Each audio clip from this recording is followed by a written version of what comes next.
Hello there everyone and welcome to the video. During our 75th anniversary we were delighted to welcome 3 miniature steam vehicles. However, sadly the steam powered tractor was unable to take part due to mechanical failure. But the other 2 vehicles in steam were trundling up and down the car park giving rides to parents and children alike. But now let's get into the real reason why this video exists: the race to Kingsway. Before we begin, allow me to give you some details about the contenders. Our first contender is Bonnie Dundee. Built by Kerr Stewart in 1901 and rebuilt at Ravenglass in 1996, Bonnie is 19 foot in length and 4 foot in width. Weighing approximately 7 tonnes, she operates at 180 psi.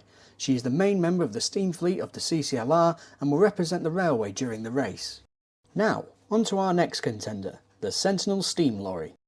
The 4-inch Sentinel DG4 steam lorry was built in Ireland. It is one of 6, this being the only one that made it to Britain. It runs at 150 psi and the drive is transmitted through an Albion 3-speed motorcycle gearbox to the back axle.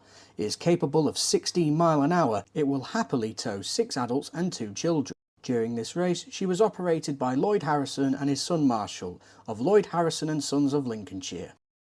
And now our final contender, a Ruston Proctor single-cylinder traction engine. Built in 2003, it is a 3rd scale. The full-size engine was smaller, so the model would come out even smaller, but that doesn't mean less powerful. It is a 2-speed vehicle and goes like the clappers. It can average 7 or 8 miles an hour and can tow in excess of half a tonne and tows 2 adults with ease. This will be operated by its owner, Mark. While waiting for Bonnie Dundee to run round to the front of her train, Mark and Lloyd prepared their vehicles. Myself and Dale, one of our other volunteers, would film the perspectives. Sadly, we have no footage from the traction engine. When the time came for the race to begin, I sat myself upon the riding wagon behind the lorry, while Dale got on the footplate of Bonnie Dundee. We waited for the signal from Jack, who was guarding the train, and with a blow of his whistle, the race was on. Whilst Bonnie Dundee began to climb the hill out of Lakeside, I was in for a rather bumpy ride, as I had no idea myself that this little lorry had a 3-speed gearbox underneath. Poor Marshall's ears were ringing as Lloyd blew her whistle as we sped off down the car park.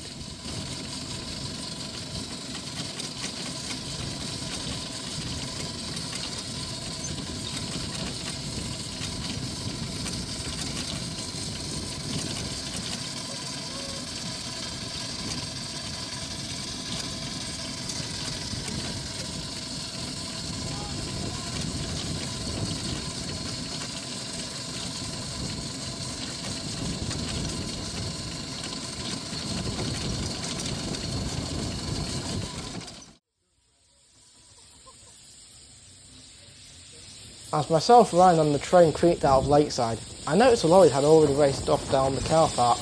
It was at that moment I had a feeling we might not win.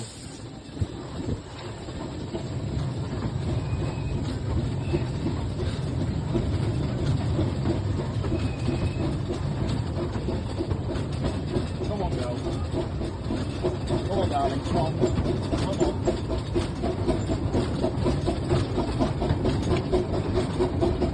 Come on, buddy.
After passing over Fonsgrove Crossing, Bonnie finally started to pick up speed, and after cresting the hill, as Ryan focused on making sure we didn't slip, all I could think of was, where on earth was Lloyd and his lorry?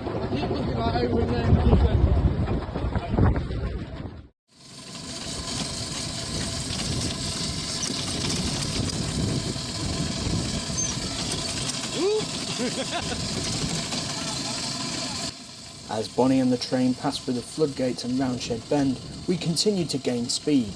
If only Oriental Express had a drive-through, I could have been enjoying some chicken fried rice.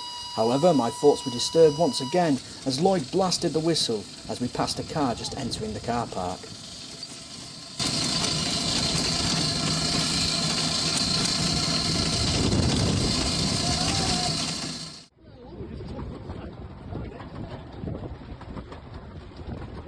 While still in thought about his stomach, I was thinking about how bad it would look for the railway if we lost a race, and hoped we wouldn't be last behind the road vehicles.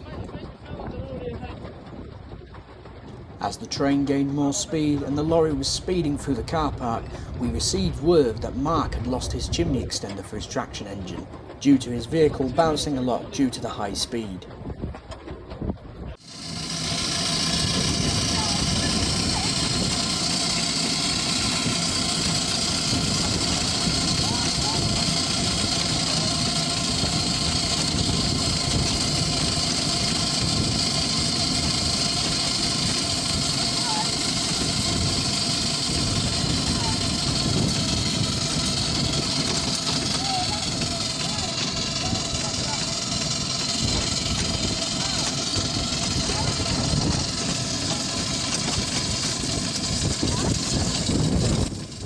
As we approached the tap house and kitchen, I noticed our speed started to decrease.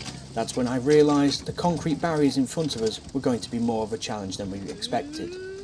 Lloyd quickly took over the steering and guided us through a narrow gap beside the bollards. As soon as we were through, the race was back on. With Discovery Crossing in sight, our hopes were raised as we knew the lorry had some concrete bollards to get through, which gave us a chance to finally catch up.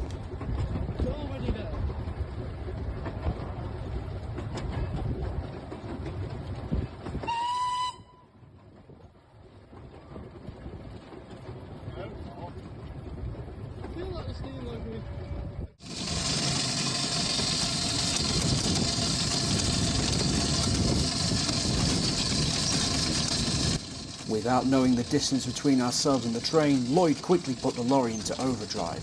The vehicle speeding up down the path, while people across the road were surprised seeing such a small lorry race by.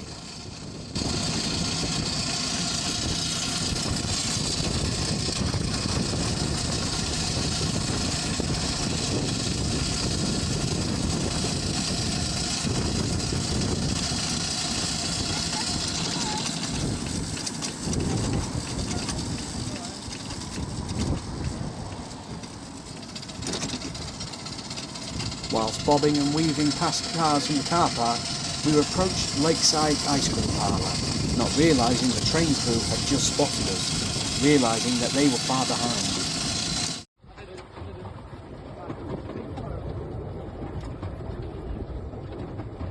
There! We're there! No! No! We've lost! We've lost! They're there! No! They're there! Oh!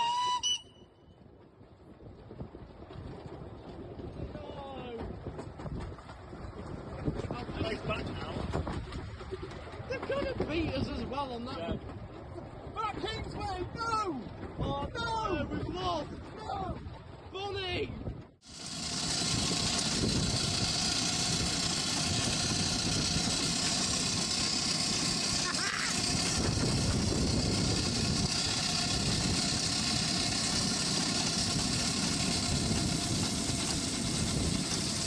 As the train passed over Viaduct Crossing, we pulled up alongside Fisherman's Crossing further up the line. We couldn't get onto Kingsway, however, we had reached there before the train. As we waited, Lloyd instructed Marshall to start blowing the whistle as soon as the train was in sight. However, Mark was still miles behind. As we found out later on, he also dropped his oil can.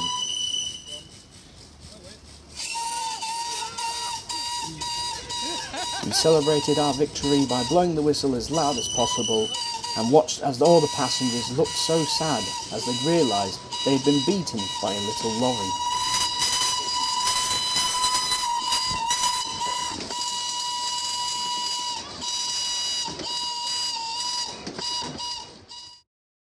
Not too long after the train arrived at Kingsway, Mark had finally arrived with his traction engine, and then, after Bonnie ran round, we decided to line them up for the lovely photo which we have used for our thumbnail.